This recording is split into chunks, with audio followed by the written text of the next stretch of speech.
পৃথিবীর বায়ুমণ্ডলে যে বায়ু রয়েছে সে বায়ু যদি দূষণমুক্ত হয় তাহলে আমরা সুন্দর সুস্থ জীবনযাপন করতে পারবো।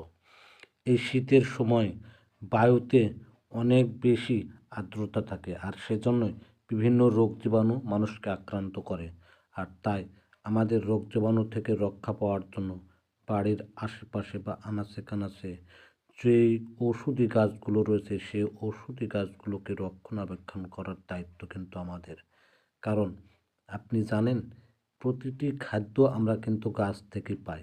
আবার প্রতিটি ঔষধই কিন্তু কোনো না কোনোভাবে গাছ থেকে তৈরি হয়।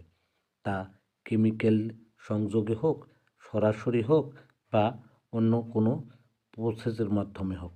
কিন্তু এই ঔষধি গাছগুলোকে আমরা যদি সরাসরি গ্রহণ করতে পারি তাহলে আমাদের শরীরের যত্ন নেওয়ার জন্য বেশ সহায়ক ভূমিকা পালন করবে।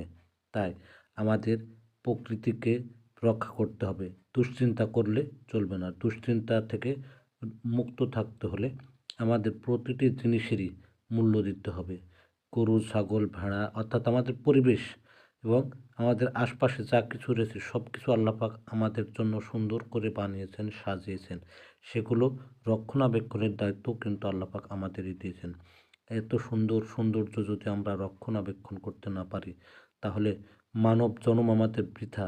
শ্রেষ্ঠ প্রাণী, শ্রেষ্ঠ জীব হিসাবে আমাদেরকে আল্লাহ পাক যে প্রতিনিধিত্ব দান করেছেন সেই প্রতিনিধির দায়িত্ব থেকে আমরা দূরে সরে যাব। তাহলে আমাদের অন্যায় হবে, পাপ হবে, রোগ শোকে আমরা জরাজীর্ণ থাকব।